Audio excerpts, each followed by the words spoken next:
Matrix. তো আমরা matrix কি আমরা জানি যে কতগুলো পদ বা ভুক্তিকে বা সংখ্যাকে আমরা যদি সারি বা কলাম আকারে সাজিয়ে যেই সজ্জা তৈরি করি সেটাই হলো ম্যাট্রিক্স। তো ম্যাট্রিক্স আমরা বিভিন্ন ধরনের ম্যাট্রিক্স আছে। তো ম্যাট্রিক্স সম্পর্কে আমাদের আজকের আলোচনা। তো আজকে আমাদের প্রথম আলোচনায় হলো যে কলাম ম্যাট্রিক্স কি। ফার্স্ট থেকে আমি শুরু করব আজকে আবার। তো কলাম ম্যাট্রিক্স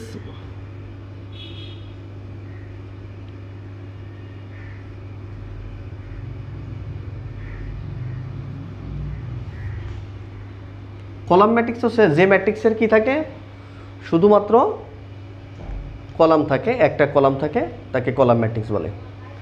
তাহলে আমরা কলাম ম্যাট্রিক্স দেখি যে এখানে যদি আমি এ বি সি লিখি তাহলে এটা একটা কলাম ম্যাট্রিক্স। আবার যদি আমরা এইভাবে লিখি 1 2 3 তাহলে এইগুলা আমরা বলবো কলাম ম্যাট্রিক্স। যে ম্যাট্রিক্সের একটা কলাম থাকে তাকে বলা হয় কলাম ম্যাট্রিক্স। ওকে, তাহলে কলাম ম্যাট্রিক্স আমরা জানলাম যে একটা কলাম। এখন আমাদের জানতে হবে সারি ম্যাট্রিক্স।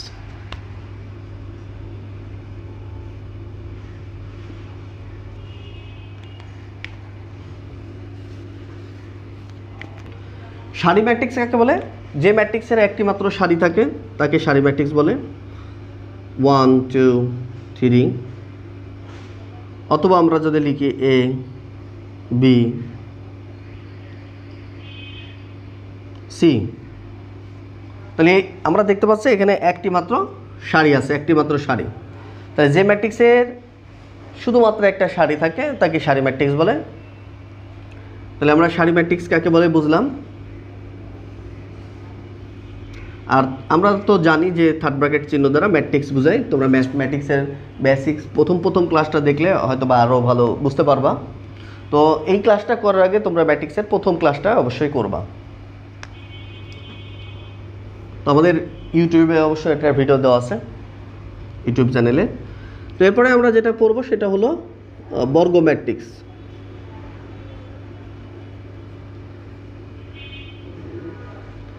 বর্গ ম্যাট্রিক্স হলো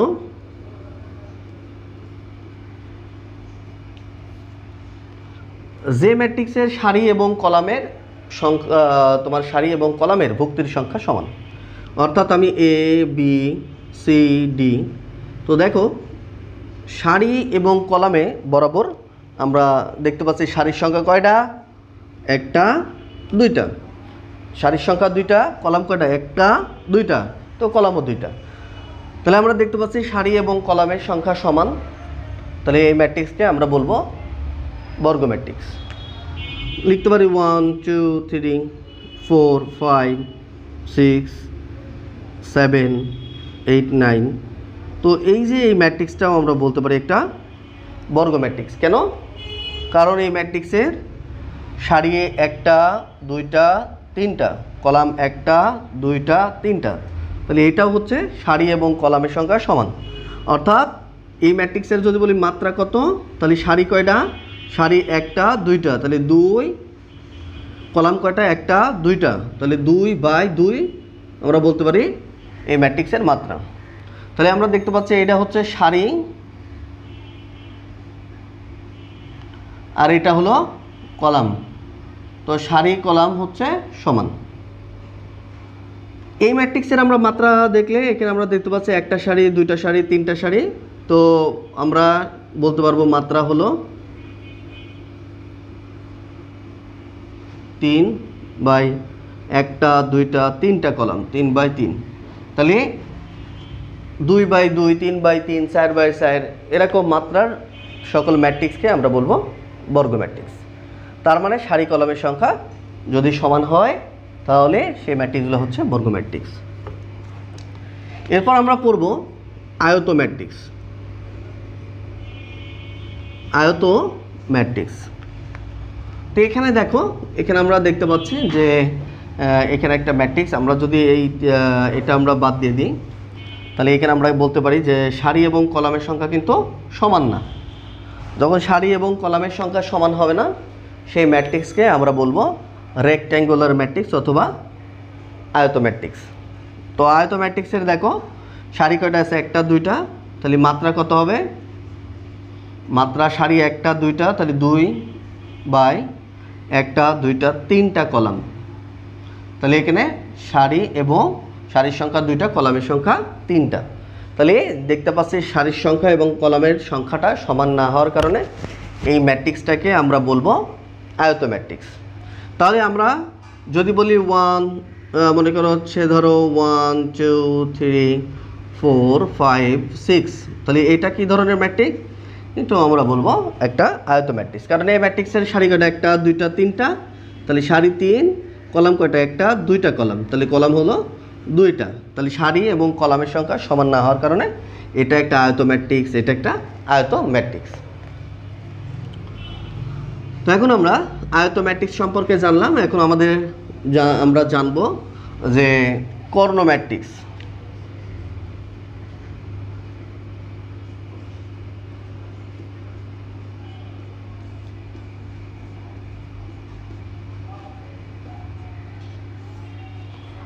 তো কর্ণ ম্যাট্রিক্স কাকে বলে? আমরা জানি যে ম্যাট্রিক্সে প্রধান কর্ণ বরাবর ভুক্তিগুলা মান অশূন্য হয়, অর্থাৎ A 0 0 0 B 0 0 0 C। তাহলে আমরা দেখতে পাচ্ছি যে প্রধান কর্ণ বরাবর এই কর্ণ বরাবর ভুক্তিগুলা শূন্য নয়, অর্থাৎ অশূন্য। যদি প্রধান কর্ণ বরাবর ভুক্তিগুলা অশূন্য হয় এবং বাকি ভুক্তিগুলা যদি শূন্য হয়, তাহলে এই ম্যাট্রিক্সটাকে কর্ণ ম্যাট্রিক্স বলা হয়। তো কর্ণ ম্যাট্রিক্সের ক্ষেত্রে দুইটা বিষয় আমাদের মনে রাখতে হবে, যে প্রধান কর্ণ বরাবর যে ভুক্তিগুলো আছে সেই ভুক্তিগুলা হতে পারে সমান, হতে পারে আবার সমান নাও হতে পারে। তাহলে প্রধান কর্ণ বরাবর ভুক্তিগুলো অশূন্য ভুক্তিগুলো সমান হতেও পারে, নাও হতে পারে। তাহলে কর্ণ ম্যাট্রিক্স আমরা এক প্রকার কিন্তু বর্গ ম্যাট্রিক্স। তাহলে কেন? সারি কলামের সংখ্যা সমান, সারি একটা দুইটা তিনটা, কলাম একটা দুইটা তিনটা, তাই 3/3 ম্যাট্রিক্স এবং এটার প্রধান কর্ণ বরাবর ভুক্তিগুলো অশূন্য, সুতরাং আমরা বলবো এটা হচ্ছে কর্ণ ম্যাট্রিক্স। তাহলে এরপরে আমরা পড়ব স্কেলার ম্যাট্রিক্স।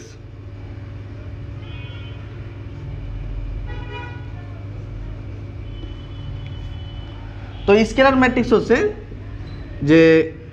যে ম্যাট্রিক্সের প্রধান কর্ণ বরাবর, আমরা জানি এটাকে প্রধান কর্ণ আর এটাকে গৌণ কর্ণ বলে।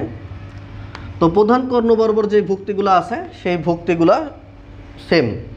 যদি কোনো ম্যাট্রিক্সের প্রধান কর্ণ বরাবর ভুক্তিগুলোর মানটা সেম থাকে, তাহলে সেই ম্যাট্রিক্সকে বলা হয় স্কেলার ম্যাট্রিক্স। তো আমরা এটা একটা স্কেলার ম্যাট্রিক্স। আমরা যদি বলি যে 1 0 0 0 1 0 0 1 1, এটাও একটা আমরা বলতে পারি স্কেলার ম্যাট্রিক্স। যদি আমি বলি 2 0 0 0 2 0 0 0 2, তাহলে এটাও একটা স্কেলার ম্যাট্রিক্স। তাহলে আমরা বলতে পারি যে স্কেলার ম্যাট্রিক্স হলে আমরা বলবো যে প্রধান কর্ণ বরাবর ভুক্তিগুলা কি হতে হবে? সেম হতে হবে, এবং সেটা অবশ্যই বর্গ ম্যাট্রিক্স হতে হবে। তাহলে যেই বর্গ ম্যাট্রিক্সগুলার প্রধান কর্ণ বরাবর যেই ভুক্তিগুলো সেম, সেই ম্যাট্রিক্সগুলোকে বলা হয় স্কেলার ম্যাট্রিক্স বলা হয়। তাহলে তোমরা স্কেলার ম্যাট্রিক্স সম্পর্কে বুঝতে পেরেছো।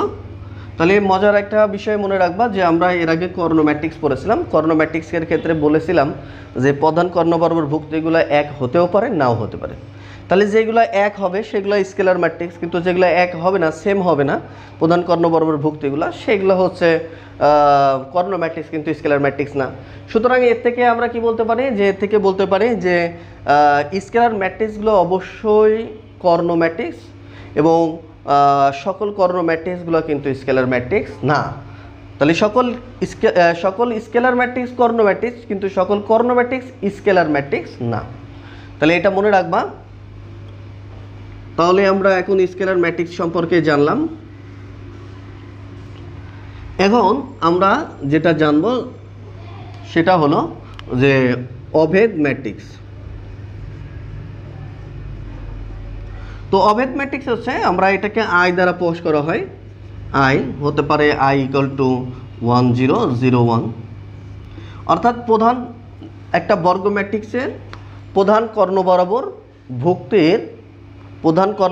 ভুক্তিগুলা 1 1 হলে পরে তাকে অভেদ ম্যাট্রিক্স বা আইডেন্টিটি ম্যাট্রিক্স বা ইউনিটি ম্যাট্রিক্স এগুলোকে বলা হয়। তাহলে অভেদ ম্যাট্রিক্স কাকে বলে বুঝতে পেরেছ, যে ম্যাট্রিক্সের প্রধান কর্ণ বরাবর ভুক্তিগুলা 0 নয় অর্থাৎ অশূন্য এবং সেটার মানটা 1 হতে হবে, এবং বাকি যে ভুক্তিগুলো আছে সেগুলোর মানটা 0 হতে হবে। তো তোমরা অবশ্যই আগের যে আমরা স্কেলার ম্যাট্রিক্স বলেছি, তো এটা কিন্তু স্কেলার ম্যাট্রিক্স, এখানে মিসিং ছিল, সরি এখানে 1 ছিল, তো এখানে হবে হচ্ছে 0। তো স্কেলার ম্যাট্রিক্স এখন কিন্তু এটা স্কেলার ম্যাট্রিক্সও বলা যাবে, আবার কি বলা যাবে, এটাকে অভেদ ম্যাট্রিক্সও বলা যাবে। কিন্তু আমরা যেটা লিখছিলাম 1 0 0 0 2 0 0 0 2, তাহলে এই ম্যাট্রিক্সটাকে আমরা কি বলবো, এটা কিন্তু স্কেলার ম্যাট্রিক্স, প্রধান কর্ণ বরাবর ভুক্তিগুলো সমান আছে। কিন্তু এখানে 1 1 না থাকার কারণে এটাকে আমরা ইউনিটি ম্যাট্রিক্স বলতে পারবো না। তাহলে এটা ইউনিটি ম্যাট্রিক্স না, এটা কি ম্যাট্রিক্স, এটা হচ্ছে স্কেলার ম্যাট্রিক্স। তাহলে স্কেলার ম্যাট্রিক্সগুলো আবার কিন্তু আমরা জানি যে এই অভেদ ম্যাট্রিক্সগুলো কিন্তু স্কেলার ম্যাট্রিক্স, আবার স্কেলার ম্যাট্রিক্স কিন্তু অভেদ ম্যাট্রিক্স না। এই বিষয়গুলো তোমাদের অবশ্যই মনে রাখতে হবে। তাহলে আমরা এই যে অভেদ ম্যাট্রিক্সগুলো যখন 2/2 মাত্রা, যখন দেখো সারি দুইটা কলাম দুইটা 2/2 আকারের হয়, তখন আমরা এটাকে I2 দ্বারাও প্রকাশ করতে পারি। শুধু I দ্বারাও প্রকাশ করতে পারি, I2 দ্বারাও প্রকাশ করতে পারি। এখানে আমরা দেখতে পাচ্ছি সারি 1 2 3 কলাম 3টা, তো 3/3 আকারের ম্যাট্রিক্সকে আমরা আইডেন্টিটি ম্যাট্রিক্সকে I3 দ্বারা প্রকাশ করতে পারি, আবার I দ্বারাও প্রকাশ করতে পারি। আমাদের প্রয়োজন অনুসারে অঙ্কে যদি I3 দেওয়া থাকে তাহলে I3 লিখব, I2 দেওয়া থাকলে I2 লিখব। আমার অঙ্কের উপরে ভিত্তি করে আমরা I1 I2 ব্যবহার করব। তাহলে আমরা এখানে অভেদ ম্যাট্রিক্স কাকে বলে বিষয়টা বুঝতে পেরেছি। এখন আমরা যেটা পড়ব সেটা হলো প্রতিসম ম্যাট্রিক্স। প্রতিসম ম্যাট্রিক্স, তো প্রতিসম ম্যাট্রিক্স কাকে বলে? তো প্রতিসম ম্যাট্রিক্স পড়ার আগে আমরা আরেকটা জিনিস জেনে আসি, সেটা হচ্ছে রূপান্তর ম্যাট্রিক্স বা ট্রান্সপোজ ম্যাট্রিক্স। রূপান্তর ম্যাট্রিক্স বা ম্যাট্রিক্সের রূপান্তর, ম্যাট্রিক্সকে রূপান্তর করলে যে ম্যাট্রিক্স পাবো সেটাকে রূপান্তর ম্যাট্রিক্স আমরা বলি বা ম্যাট্রিক্সের রূপান্তর বলে। তারপরে ম্যাট্রিক্সের রূপান্তর করলে যে ম্যাট্রিক্স পাওয়া যায় তাকে রূপান্তর ম্যাট্রিক্স বা ট্রান্সপোজ ম্যাট্রিক্স বলে। তাহলে এটার আরেকটা নাম হচ্ছে ট্রান্সপোজ।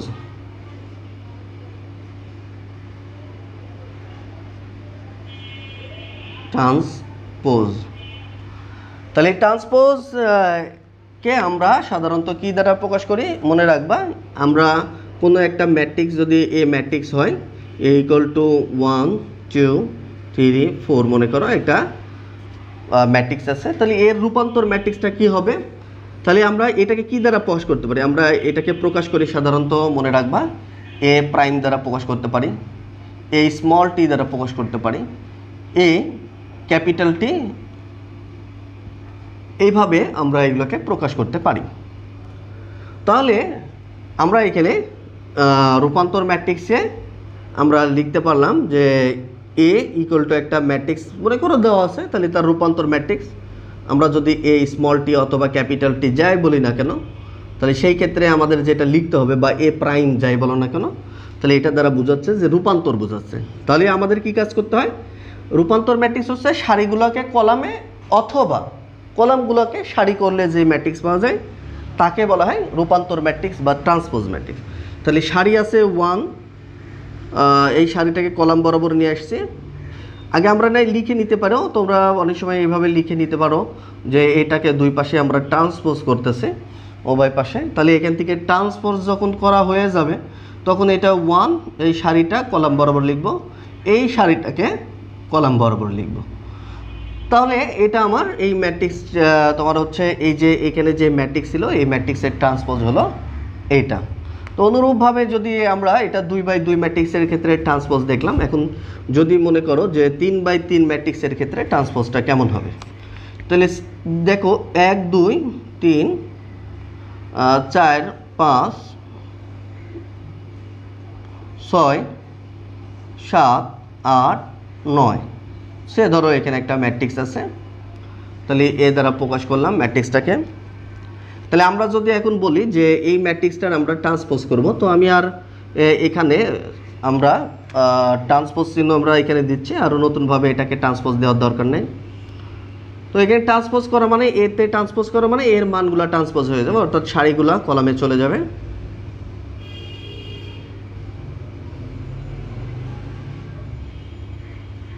তাহলে সারিগুলোকে কলাম করে ফেললাম, অথবা তোমরা এই কলামগুলোকে সারি করলেও সেম মান পাবা, তোমরা করে দেখতে পারো।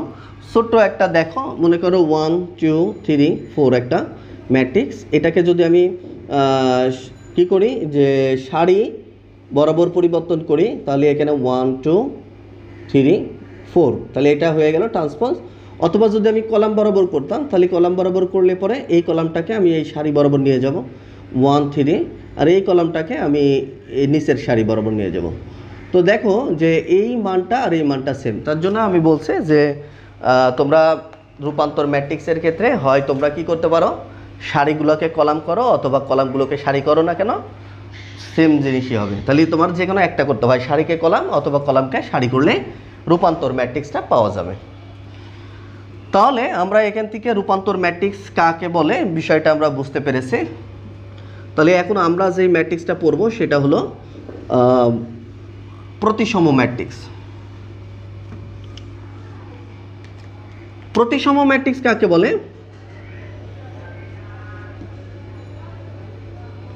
তো প্রতিসম ম্যাট্রিক্স হচ্ছে, যদি মনে করো একটা ম্যাট্রিক্স দেওয়া আছে, ওই ম্যাট্রিক্সকে যদি ট্রান্সপোজ করো, মনে করো এই একটা ম্যাট্রিক্স, এই একটা ম্যাট্রিক্স দেওয়া আছে, এই ম্যাট্রিক্সকে ট্রান্সপোজ করলাম, ট্রান্সপোজ করে যদি আগের ম্যাট্রিক্সটাই ফিরে পাও, ট্রান্সপোজ মানে যদি রূপান্তর করো, রূপান্তর করে যদি আগেরটাই ফিরে আসে, তাহলে তাকে বলা হয় প্রতিসম ম্যাট্রিক্স বলা হবে।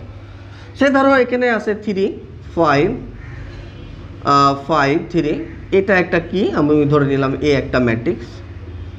তো আমি এখন এটাকে ট্রান্সপোজ করব, তো এটি করলাম ট্রান্সপোজ। তাহলে ট্রান্সপোজ করলে সারিগুলোকে আমি কলাম বরাবর নিয়ে আসবো, অর্থাৎ আমি এখানেও লিখতে পারি যদি তোমরা চাও যে না আমি ডান পাশেও টি চিহ্ন দিব, পরের লাইনে ট্রান্সপোজ করব। তাহলে এখানে 3 5, এবার এই সারিটাকে আমরা কলাম বরাবর নিয়ে যাই, তাহলে কি দেখতেছো যে এটা কে, এটা হচ্ছে আগের ম্যাট্রিক্সটাই ফিরে আসলো, সুতরাং এই এটি ইকুয়াল টু আমরা লিখতে পারি এ। তাহলে এটা একটা, যখন এটি ইকুয়াল টু এ হয় তখন এই ম্যাট্রিক্সকে আমরা বলি প্রতিসম ম্যাট্রিক্স। তাহলে প্রতিসম ম্যাট্রিক্স কি বিষয়টা তোমরা বুঝতে পেরেছ। তো তাহলে প্রতিসম ম্যাট্রিক্স তোমাদের আসলে পরে তোমরা কি দেখাবো যে ম্যাট্রিক্সের যে দেওয়া আছে সেই ম্যাট্রিক্সটাকে ট্রান্সপোজ করবা, ট্রান্সপোজ করে দেখবা যে ট্রান্সপোজ করার পরে আগের যে ম্যাট্রিক্স দেওয়া আছে ওটা ফিরে আসে কিনা, তাহলে সেটা হচ্ছে প্রতিসম ম্যাট্রিক্স। এখন আমরা জানবো যে বক্র প্রতিসম ম্যাট্রিক্স। তো বক্র প্রতিসম ম্যাট্রিক্স হলো বক্র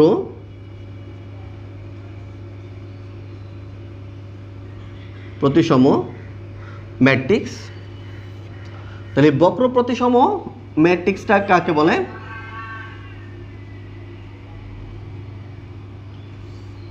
বক্র প্রতিসম ম্যাট্রিক্স, বা আমরা এটাকে বলতে পারি বি প্রতিসম ম্যাট্রিক্স, আমরা আরও বলতে পারি বি প্রতিসম। তো বি প্রতিসম বক্র প্রতিসম ম্যাট্রিক্স কাকে বলে? যদি কোনো ম্যাট্রিক্সকে সে ধরো এখানে আছে -2 -3, আর এখানে মনে করো 3 আছে, এখানে আমরা দিলাম যে 5 আছে, ওকে, এখানে 0 দিয়ে দিই, 0 দিয়ে দিলাম। এই যে এখান করে এই ম্যাট্রিক্সটা একটা কি ধরনের ম্যাট্রিক্স, এখানে আমরা এটাকে এ দিয়ে দিলাম। তো বক্র প্রতিসম ম্যাট্রিক্সের সংজ্ঞাটা একটু জেনে নিই। কোনো ম্যাট্রিক্সে ট্রান্সপোজ করে তার সামনে যদি একটা ঋণাত্মক চিহ্ন ব্যবহার করি, অর্থাৎ ট্রান্সপোজকে ঋণাত্মক চিহ্ন দ্বারা গুণ করে তাহলে যদি আগের ম্যাট্রিক্সটাই ফিরে পায় তাহলে তাকে বলা হয় বিপ্রতিসম বা বক্রপ্রতিসম ম্যাট্রিক্স। তাহলে কোনো ম্যাট্রিক্সে ট্রান্সপোজ করে তার সাথে মাইনাস যদি আমরা গুণ করি তাহলে যে ম্যাট্রিক্সটা পাবো সেটাই হলো বক্রপ্রতিসম। যদি আগের ম্যাট্রিক্সটা ফিরে পাই তাহলে তাকে বলবো বক্রপ্রতিসম ম্যাট্রিক্স। তাহলে এখানে খেয়াল করো যে এখানে আমরা একে আগে ট্রান্সপোজ করি, আমরা ধরে নিলাম এই একটা ম্যাট্রিক্স ট্রান্সপোজ করলাম। ট্রান্সপোজ করার পরে আমরা এখানে কি লিখতে পারি, ট্রান্সপোজ একবারে করব এখন আমরা -2 -3 আর 3টা এখন আমি কি করলাম, এই সারিটাকে কলাম বরাবর নিয়ে এসে এই সারিটাকে এখন আমরা কলাম বরাবর নিয়ে গিয়েছি। এখন আমরা যে কাজটা করব সেটা হলো যে এখানে আমরা -a দ্বারা আমি এই ট্রান্সপোজকে গুণ করলাম, তাহলে এখানে আমার কি চিহ্ন আসবে, মাইনাস আসবে। তাহলে এখানে -2 3 -2 -3 0। তো তোমরা এখানে দেখো যে এখানকার যে ম্যাট্রিক্সটা আমরা দেখতে পাচ্ছি যে এই ম্যাট্রিক্সটার ক্ষেত্রে আমরা এখানে কি পাচ্ছি, এই ম্যাট্রিক্সটাকে আমরা যদি ট্রান্সপোজ করি তাহলে কি দেখতে পাই এখানে দেখো, তাহলে আমরা এই -2 দ্বারা যদি গুণ করে দিই, -2 দ্বারা গুণ করি তাহলে এখানে কিন্তু 2 চলে আসে, এই মাইনাস দ্বারা এটাকে গুণ করে দিই তাহলে -3 চলে আসে। তারপরে এখানে যদি আমরা যদি এখানে মাইনাস দ্বারা এর সাথে গুণ করি তাহলে এখানে চলে আসবে কত, এখানে চলে আসে হচ্ছে মাইনাসে +3 চলে আসে আর এখানে 0 চলে আসে। তো এখানে আমরা দেখতে পাচ্ছি যে এখানে একটা ভুক্তি কিন্তু চেঞ্জ হয়ে গেছে, একটা ভুক্তি এই যে এখানে আমার আগের যেটা ছিল সেটা হলো -2 ছিল, এখন কিন্তু মাইনাস দ্বারা গুণ করার পরে এখানে কি চলে এসেছে প্লাস। সুতরাং এটাকে আমরা বিপ্রতিসম ম্যাট্রিক্স বলতে পারবো না, এটাকে আমরা বিপ্রতিসম ম্যাট্রিক্স বলতে পারবো না। তাহলে এটা বিপ্রতিসম ম্যাট্রিক্স হবে না। তো আমরা যদি এখানে কখনো যদি 0 দিই, 0 দিলে দেখো এখানে তাহলে আমরা যদি কখনো যদি 0 ইউজ করি তাহলে মনে করো এটা একটা ম্যাট্রিক্স, তাহলে এখানে আমরা যদি একটা 0 ব্যবহার করি তাহলে আমরা এখানে ট্রান্সপোজ করলে এখানে 0 আসবে, তাহলে এখানে আমাদের 0 থেকে যাবে। তাহলে এই যে -1 দ্বারা 0কে গুণ করলে এখানে 0 হবে, তখন আমরা এই ম্যাট্রিক্সটাকে কিন্তু বলতে পারবো, দেখো এটা এই ম্যাট্রিক্সটা এখন এখানে আমরা বলতে পারি যে এটা হলো একটা বিপ্রতিসম ম্যাট্রিক্স। কেন? কারণ এই ম্যাট্রিক্সটাকে যদি আমরা কি করি, যদি ট্রান্সপোজ করি, ট্রান্সপোজ করার পরে তার সাথে যদি মাইনাস গুণ করি তাহলে দেখো আগের ম্যাট্রিক্সটা ফিরে পাই, যার কারণে এটাকে আমরা বলবো বক্রপ্রতিসম বা বিপ্রতিসম ম্যাট্রিক্স বলা হয়। তাহলে বক্রপ্রতিসম ম্যাট্রিক্স বা বিপ্রতিসম ম্যাট্রিক্স কাকে বলে, সেই বিপ্রতিসম ম্যাট্রিক্স হলে সাধারণত প্রথম এই পজিশনটা ম্যাক্সিমাম ক্ষেত্রে এখানে আমাদের এই পজিশনটা সবসময় কি 0 হতে হয়। এই পজিশনটা 0 হলে আমাদের কিন্তু আমরা সাইজ করে অন্য যেই তোমার রাশিগুলো আছে হয় এই বরাবর অথবা এই বরাবর আমাদের চিহ্নগুলা পাল্টে দিতে হবে, এবং এই বরাবর এবং এই বরাবর আমাদের সংখ্যার দিক দিয়ে সেম থাকতে হয়, তাহলে সেই ম্যাট্রিক্সগুলোকে আমরা বক্রপ্রতিসম ম্যাট্রিক্স বানিয়ে ফেলতে পারবো। তাহলে আমরা বক্রপ্রতিসম ম্যাট্রিক্স আমরা দেখলাম। তো তোমরা তোমাদের এখানে দুইটা কোশ্চিন থাকবে, যে এই দুইটা কোশ্চিনের বলবা কোনটা কি ধরনের ম্যাট্রিক্স, কোনটা বক্রপ্রতিসম ম্যাট্রিক্স। নাইলে তোমাদের এমন কোশ্চিন দেখাও যে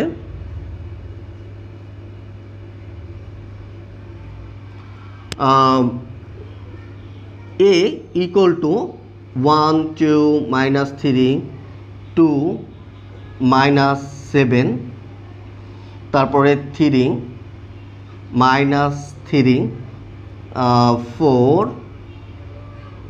-3 4 তারপরে 1, এই এখানকার যে ম্যাট্রিক্সটা আছে এই ম্যাট্রিক্সটা হলো একটি প্রতিসম ম্যাট্রিক্স, সম ম্যাট্রিক্স। এটা একটা প্রমাণ করবা, তাহলে জাস্ট এটা প্রতিসম ম্যাট্রিক্স প্রমাণ করার উপায় হচ্ছে এটাকে ট্রান্সপোজ করলে যদি আগের ম্যাট্রিক্স ফিরে পাবা তাহলে সেটাই হয়ে যাবে প্রতিসম ম্যাট্রিক্স। তো এরপরে দেখাও যে তোমরা এটা করবা, দেখাও যে a ইকুয়াল টু 0 3 4 -3 -4 0 7 -7 আর এখানে 0। তাহলে এই ম্যাট্রিক্সটা একটা একটি বক্র প্রতিসম ম্যাট্রিক্স।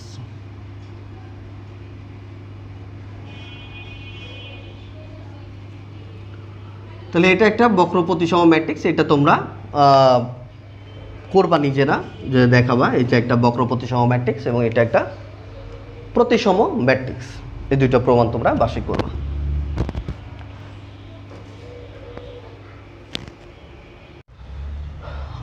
হার্মেশিয়ান ম্যাট্রিক্স। তো হার্মেশিয়ান ম্যাট্রিক্স কাকে বলে? তো হার্মেশিয়ান ম্যাট্রিক্স হচ্ছে যে কোনো একটা, যদি মনে করো হার্মেশিয়ান ম্যাট্রিক্স হতে হলে সেটা হতে হবে অবশ্যই জটিল ম্যাট্রিক্স। তো জটিল ম্যাট্রিক্স কাকে বলে? যে ম্যাট্রিক্সের, আমরা জটিল ম্যাট্রিক্সের সংজ্ঞাটা একটু জেনে নিই। তো জটিল ম্যাট্রিক্স, ওকে,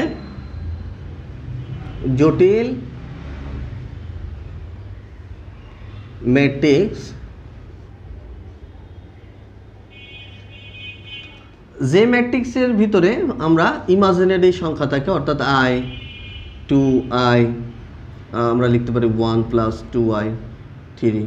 তো যে ম্যাট্রিক্সের ভিতরে এরকম i সংবলিত পদ থাকে বা ভক্তি থাকে সেই ম্যাট্রিক্সকে বলা হয় জটিল ম্যাট্রিক্স। তো এটা একটা জটিল ম্যাট্রিক্স। তো তোমরা তো জানো যে i মানেই হচ্ছে কি জানো, না জানলে মনে রাখবা, i মানে ইমাজিনারি, কাল্পনিক। i এর কিন্তু একটা নির্দিষ্ট মান আছে, i মানে √(-1)। তো এখানে i এর ভিতরে i এর পরিবর্তে আমরা -√(1) বসাতে পারি। অনেক সময় এখানে i না থেকে √(-2) থাকতে পারে, এখানে i না থেকে √(-3) বা √(-1) থাকতে পারে।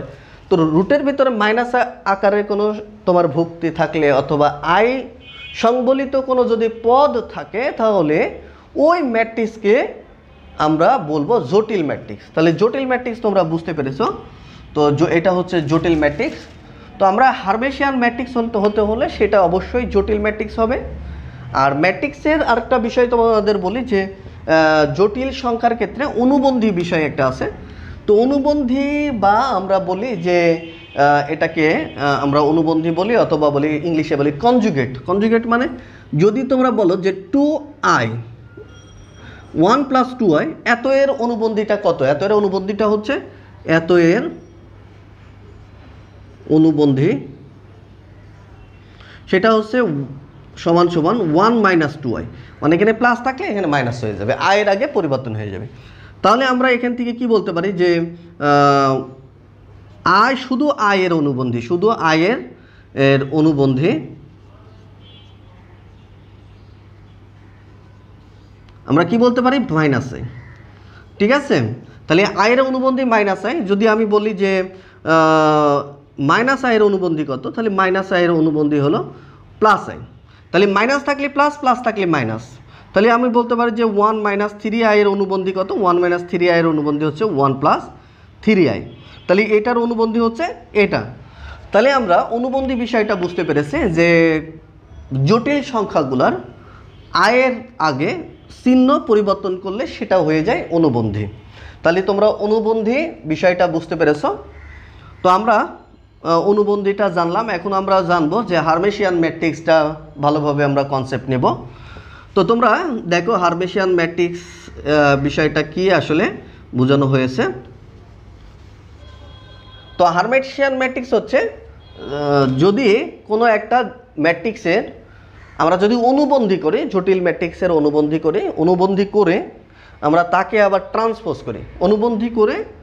অনুবন্ধী ফার্স্টে আমরা অনুবন্ধী করব। অনুবন্ধী করে মানে এখানে দেখো 1 তো বাস্তব সংখ্যা, তার আগে কোনো পরিবর্তন হবে না। 2 বাস্তব সংখ্যা, তার আগে পরিবর্তন হবে না। আইয়ের আগে মাইনাস আছে সেটা প্লাস আছে সেটা মাইনাস হয়ে যাবে, প্লাস আছে সেটা মাইনাস হয়ে যাবে, অনুবন্ধী ম্যাট্রিক্স। এখানে মাইনাস আছে সেটা প্লাস হয়ে যাবে, মাইনাস আছে প্লাস হয়ে যাবে, এখানে প্লাস আছে এখানে মাইনাস হয়ে যাবে, এখানে মাইনাস আছে এটা প্লাস হয়ে যাবে, আর বাকি যা আছে তাই। তাই এটাকে এখন ট্রান্সপোজ করব, তাহলে এত এর আমরা যে অনুবন্ধী ম্যাট্রিক্সের আমরা ট্রান্সপোজ করলে কি হয়, আমরা এই সারিগুলোকে কলাম বরাবর লিখি, ওই যে 1 2 -i 1 -3i এই বরাবর লিখলাম, এই সারিটাকে আমরা এই কলাম বরাবর লিখলাম, তারপরে এই সারিটাকে আমরা এই কলাম বরাবর লিখলাম।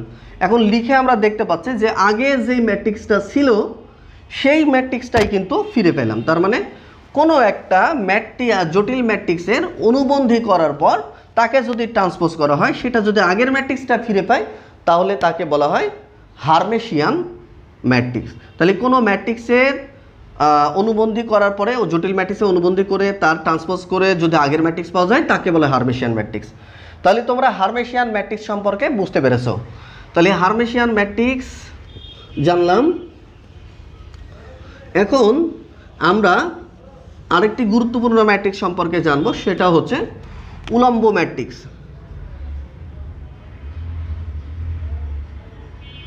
উলম্ব ম্যাট্রিক্স। তো উলম্ব ম্যাট্রিক্স কাকে বলে? উলম্ব ম্যাট্রিক্স হচ্ছে যে কোনো একটা, সে ধরো একটা ম্যাট্রিক্স এ, একটা ম্যাট্রিক্স এ ম্যাট্রিক্সে যদি হয় তাহলে এ ম্যাট্রিক্সের সাথে আমরা এর যদি ট্রান্সপোজ করে যদি এর সাথে গুণ করে এবং সেটা যদি আইডেন্টি ম্যাট্রিক্স পায় তাহলে তাকে উলম্ব ম্যাট্রিক্স বা অর্থগোনাল ম্যাট্রিক্স বলে। তাহলে উলম্ব ম্যাট্রিক্সের আরও একটা নাম হলো অর্থগোনাল ম্যাট্রিক্স। তাহলে যে ম্যাট্রিক্সে আমরা ট্রান্সপোজ করব, ট্রান্সপোজ করার পর সেটাকে যদি আমি আগের ম্যাট্রিক্সের সাথে গুণ করি, যদি আই ফিরে পাই, আইডেন্টি ম্যাট্রিক্স ফিরে পাই, তাহলে তাকে বলে উলম্ব ম্যাট্রিক্স বলে তাকে। তাহলে আমরা এখন দেখি উলম্ব ম্যাট্রিক্সের একটা উদাহরণ আমরা দেখব। তো এখানে সে ধরো এ ইকুয়াল টু এখানে cos x, এখানে sin x, আমরা এইটুকু মুছে ফেলি, তো মুছে ফেললাম। তো এখানে sin x, এখানে মাইনাস sin x, আর এটা cos x, এখানে আমি cosটা ভালো করে লিখি cos x। তাহলে এইটা একটা উলম্ব ম্যাট্রিক্স। তো কেন উলম্ব ম্যাট্রিক্স সেটার এখন আমরা প্রমাণটা দেখব। তো তোমাদের পরীক্ষায় আসতে পারে এত একটি অর্থগোনাল ম্যাট্রিক্স সেটা প্রমাণ করো, বা এত একটা উলম্ব ম্যাট্রিক্স সেটা প্রমাণ করো। তাহলে সেটা কিভাবে প্রমাণ করবা সেটা এখন আমরা আলোচনা করে, আমাদের নিয়ম ছিল হচ্ছে এ কে আগে ট্রান্সপোজ করব, তারপরে গুণ করব এর সাথে, তারপর দেখব যে আই ফিরে পাই কিনা। তাহলে ট্রান্সপোজ করি, ট্রান্সপোজ মানে এর উপরে প্রাইম অথবা টি আমরা একটা ব্যবহার করলেই করতে পারি। তাহলে এখন সারিগুলোকে কলামে নিয়ে চলে আসো, মাইনাস সাইন। তো দেখতে পাচ্ছ এখানে আমরা ট্রান্সপোজ করে নিলাম। ট্রান্সপোজ করার পরে আমরা এখানে কি করতে পারি, যে এখানে আমরা এখন গুণ করব। তাহলে আমরা এই দুটাকে এখন গুণ করি, এ ইন্টু এ প্রাইম। তো আমরা এ ইন্টু এ প্রাইম করি অথবা এ প্রাইমের সাথে এ গুণ করি, সেমই হবে। এটা গুণ করলেও যা হবে এটা গুণ করলেও এই ক্ষেত্রে সেম হয়। যাই হোক, আমি এটুকু মুছে ফেললাম। তো এটা আমরা গুণ করে দিতে পারি, এর সাথে এ প্রাইম গুণ করতে পারি, অথবা এ প্রাইমের সাথে এ গুণ করলে আমরা আই পাবো। তাহলে আমরা এখন প্রমাণ করে দেখব, এর সাথে এ প্রাইম গুণ করি। তাহলে এ ছিল কি, এ ছিল হলো cos x sin x, আর এখানে মাইনাস sin x ছিল cos x। তারপর এখানে এ প্রাইমের মানটা এটা বসাই দিই, cos x minus sin x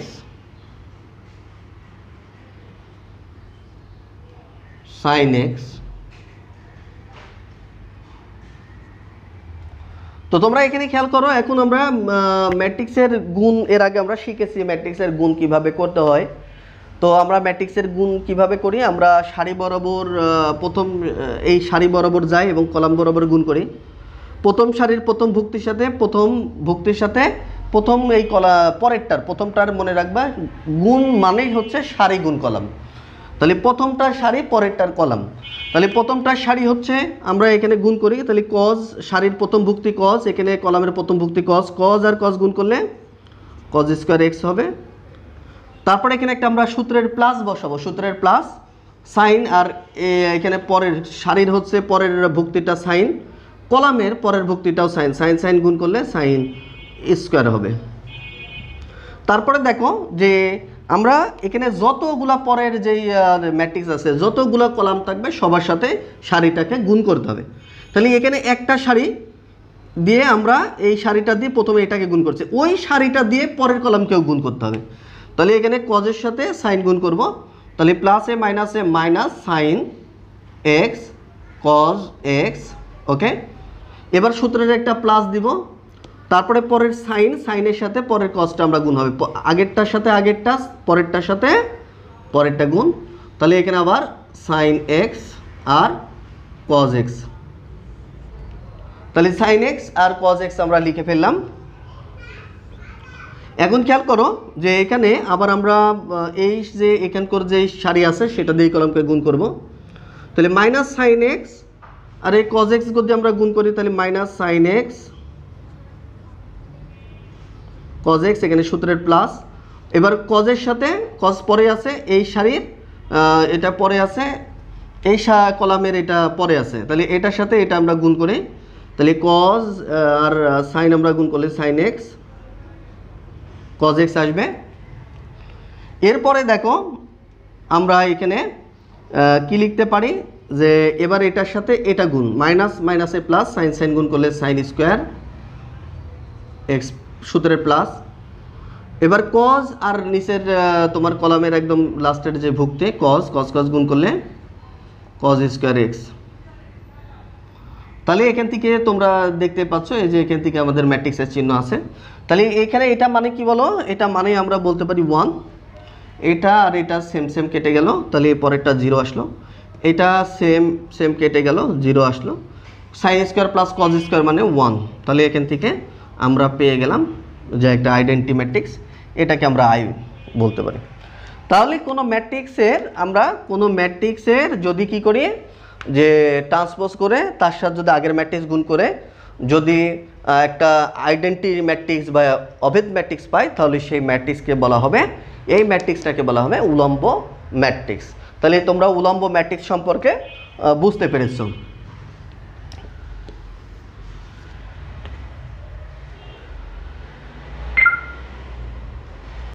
তো আমরা আবার আসলাম যে একটা বিষয়, সেটা হচ্ছে সমঘাতী ম্যাট্রিক্স। আবার আমরা সমঘাতী ম্যাট্রিক্স সম্পর্কে জানবো। সেই সমঘাতী ম্যাট্রিক্স হচ্ছে যে এ একটা ম্যাট্রিক্স, এ ম্যাট্রিক্সের মাত্রা কত বলো? এ ম্যাট্রিক্সের মাত্রা হলো যে আমরা বলতে পারি সারি 2টা কলামও 2টা, সারি কলামের সংখ্যা সমান সমান 2 2। সুতরাং আমরা এই ম্যাট্রিক্সের যেহেতু 2/2 আকারের মাত্রার ম্যাট্রিক্স, সুতরাং এই ম্যাট্রিক্সকে আমরা স্কোয়ার করব। স্কোয়ার করলে আমরা লিখতে পারি a × a। যদি আমরা স্কোয়ার করে যদি আমরা কোনো ম্যাট্রিক্সকে যদি কি করি যে স্কোয়ার করে, যেহেতু এখানে আমরা দেখতে পাচ্ছি যে 2/2 আকারে, যদি 2/2 আকারে থাকে তাহলে স্কোয়ার করব, 3/3 আকারে থাকলে তাহলে আমরা কিউব করব। যদি কিউব করে এ ফিরে পাই, যদি 2/2 আকারের ক্ষেত্রে আমরা যদি স্কোয়ার করে এ ফিরে পাই, তাহলে সেই ম্যাট্রিক্সগুলোকে আমরা বলবো সমঘাতী ম্যাট্রিক্স। ওকে, তাহলে সমঘাতী ম্যাট্রিক্সের সংজ্ঞাটা বুঝতে পেরেছো যে 2/2 আকারের ম্যাট্রিক্সকে স্কোয়ার করবো, যদি আগের ম্যাট্রিক্স ফিরে পাই তাহলে সেটা সমঘাতী ম্যাট্রিক্স। 3/3 আকারের ম্যাট্রিক্সকে কিউব করলে যদি আগের ম্যাট্রিক্স ফিরে পাই সেটাও হলো সমঘাতী ম্যাট্রিক্স। তাহলে এখানে দেখো, এখানে আমরা 2/2 আকারের ম্যাট্রিক্স নিয়েছি, এখানে আমরা a স্কোয়ার মানে a × a দুইটাকে আমরা গুণ করেছি। তো আমরা গুণ তো তোমরা তো জেনে গিয়েছো, গুণ হচ্ছে সারিগুলোর সাথে প্রত্যেকটা কলাম, সারিগুলোর সাথে কলামগুলো গুণ করতে হবে। আবার এই সারি দিয়ে যখন 2টা কলামকে গুণ করা হবে সেটা পাশাপাশি লিখে আবার আমরা এই সারি দিয়ে 2টা কলামকে গুণ করব। তো প্রথম ভুক্তির সাথে প্রথম ভুক্তি, দ্বিতীয় ভুক্তির সাথে দ্বিতীয় ভুক্তি, এইভাবে আমরা গুণ করি। তাহলে প্রথম ভুক্তির সাথে প্রথম ভুক্তি, দ্বিতীয় ভুক্তির সাথে দ্বিতীয় ভুক্তি, এই সারির সাথে কলাম এভাবে গুণ করে করে পাশে লিখার পরে আমরা আবার যখন দেখছি যে যোগ বিয়োগ করার পরে ম্যাট্রিক্সটা চলে আসছে যে 2 1 -2 -1। তো এই ম্যাট্রিক্সটা আর এই ম্যাট্রিক্সটা কি বলো? Same matrix. সুতরাং আমরা এখানে বলতে পারি যে a স্কোয়ার = আমরা ফিরে পেলাম কি বলো তো, a ফিরে পেলাম। তাহলে এখানে আমরা বলতে পারি যে যেহেতু a স্কোয়ার = a ফিরে পেলাম, সুতরাং আমরা এটাকে বলতে পারি সমঘাতী ম্যাট্রিক্স।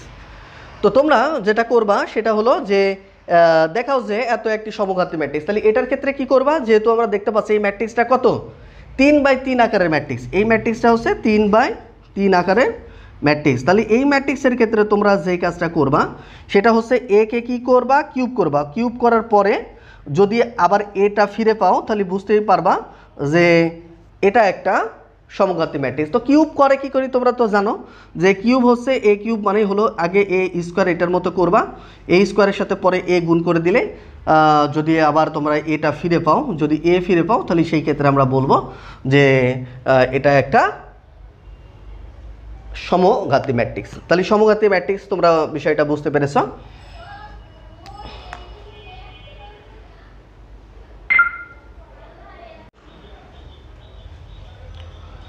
শূন্যঘাতী ম্যাট্রিক্স, শূন্যঘাতী ম্যাট্রিক্সটাকে যদি আমরা দেখি যে ম্যাট্রিক্সের আমরা দেখতে পাচ্ছি 2/2 আকারের ম্যাট্রিক্স, এই ম্যাট্রিক্সকে আমরা যদি কি করি তাহলে স্কোয়ার করবো। স্কোয়ার করলে পরে কি হবে, যেহেতু এখানে 2/2 আকারের ম্যাট্রিক্স তাহলে আমরা স্কোয়ার করবো। স্কোয়ার করে যদি আমরা কি পাই, যদি শূন্য পাই, অর্থাৎ এই স্কোয়ার করে যদি শূন্য পাই তাহলে তাকে বলা হয় শূন্যঘাতী ম্যাট্রিক্স। তাই আমরা এখানে স্কোয়ার করলাম মানে এ ইন্টু এ আমরা গুণ করলাম, আমরা ম্যাট্রিক্সের গুণ করার পরে দেখতে পাচ্ছি এটা একটা কাটাকাটি যায়, সব ভুক্তিগুলো কেটে যেয়ে শূন্য চলে আসছে, শূন্য। সুতরাং আমরা বলতে পারি যে এই একটা যে ম্যাট্রিক্স, এই ম্যাট্রিক্সটা হলো শূন্যঘাতী ম্যাট্রিক্স। তো শূন্যঘাতী ম্যাট্রিক্স সম্পর্কে আমরা বুঝলাম।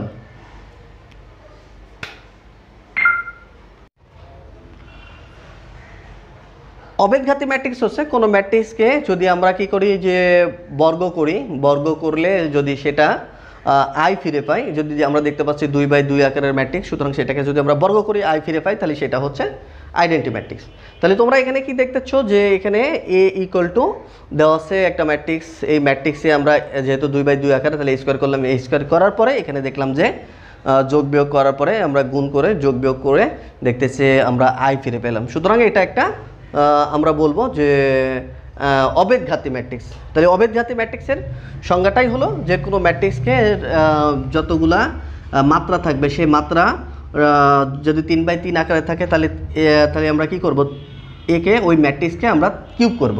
যদি 2/2 থাকে তাহলে ম্যাট্রিক্সকে আমরা কি করব, স্কোয়ার করব। তাহলে করে যদি আমরা আইডেন্টি ম্যাট্রিক্স ফিরে পাই তাহলে সেই ম্যাট্রিক্সকে আমরা বলবো অবেদঘাতী ম্যাট্রিক্স। ব্যতিক্রমী ম্যাট্রিক্স, ব্যতিক্রমী ম্যাট্রিক্সটা কি? ব্যতিক্রমী ম্যাট্রিক্স হলো যে যেই ম্যাট্রিক্সের আমরা নির্ণয় করলে মানটা কত পাই, 0 পাই, তাকে বলা হয় ব্যতিক্রমী ম্যাট্রিক্স বা সিঙ্গুলার ম্যাট্রিক্স। তো তোমরা দেখতে পাচ্ছ এখানে 1 2 2 4 একটা ম্যাট্রিক্স দেওয়া আছে, এই ম্যাট্রিক্সটা ব্যতিক্রমী কিনা তোমার পরীক্ষা আসলো যে এত কি ব্যতিক্রমী, তাহলে সেটা চেক করতে হলে তোমরা কিভাবে চেক করবা, এটা নির্ণায়ক করবা। নির্ণায়ক চিহ্ন কি, এখানে থার্ড ব্র্যাকেট আর দেওয়া যাবে না নির্ণায়কের ক্ষেত্রে। নির্ণায়কের ক্ষেত্রে একদম সোজাসুজি দুইটা বার চিহ্ন দিতে হবে। তাহলে এই থার্ড ব্র্যাকেটের বদলে একটা বার এবং এই থার্ড ব্র্যাকেটের বদলে আরও একটা বার চিহ্ন ব্যবহার করতে হবে। তাহলে এখানে 1 আর 4 গুণ করলে 4, 2 2 গুণ করলে 4, এই কোনাকুনি গুণ করতে হবে, সূত্রের একটা মাইনাস, এই কোনাকুনি গুণ করতে হবে, 2 2 গুণ করলে 4, তাহলে 4 4 কেটে 0। তাহলে আমরা জানি যে সিঙ্গুলার ম্যাট্রিক্স হতে হলে কি হতে হবে, যে ম্যাট্রিক্সটার নির্ণায়কের মানটা শূন্য হবে। যেহেতু এইটার নির্ণায়কের মানটা শূন্য, সুতরাং এই ম্যাট্রিক্সটা হচ্ছে একটা ব্যতিক্রমী বা সিঙ্গুলার ম্যাট্রিক্স। তো তোমাদের পরীক্ষায় আরেকভাবে আসতে পারে যে এত, এখানে একটা কোশ্চেন এইভাবে থাকতে পারে যে এত ব্যতিক্রমী ম্যাট্রিক্স হলে আলফা এর মান কত, এইভাবে তোমাদের কোশ্চেন আসতে পারে। খুবই গুরুত্বপূর্ণ কোশ্চেনটা বোর্ড পরীক্ষার জন্য এবং তোমাদের ইউনিভার্সিটি ভর্তি পরীক্ষার জন্য এগুলো অনেক বেশি বেশি আসে, প্রায় আসে এটা।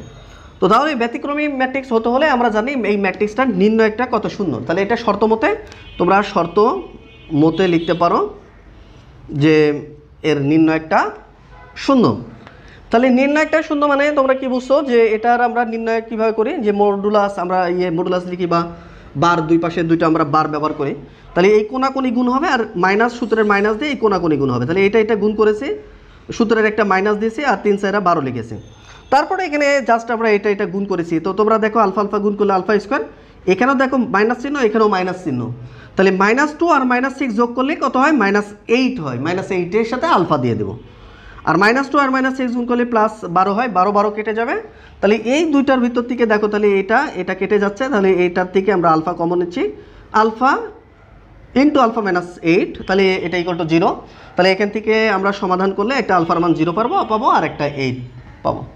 তাহলে আলফার মান যদি 0 হয়, আলফার মান যদি 0 হয় অথবা আলফার মান যদি 8 হয়, তাহলে এই ম্যাট্রিক্সটা ব্যতিক্রমী ম্যাট্রিক্স হবে।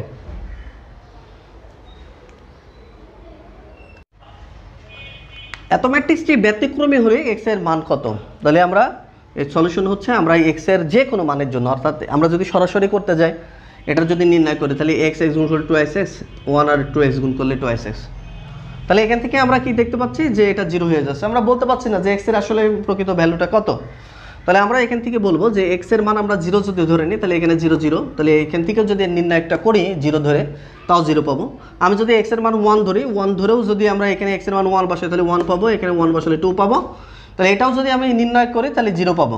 আবার যদি এক্স এর মান আমরা এখানে 3 বসাই তাহলে এখানে 3 6 হবে। তাহলে এখানে বসে যদি আমরা নির্ণয় করি তাহলে 0 পাবো। তাহলে এক্স এর আমরা যে কোনো মানের জন্যই কিন্তু এটা ব্যতিক্রমী হচ্ছে, যে কোনো মান মানে যে কোনো বাস্তব মানের জন্য। তাহলে আমরা এক্স এর সকল বাস্তব মানের জন্য প্রদত্ত যে ম্যাট্রিক্স, এই ম্যাট্রিক্সের নির্ণায়কের মানটা 0 হয়।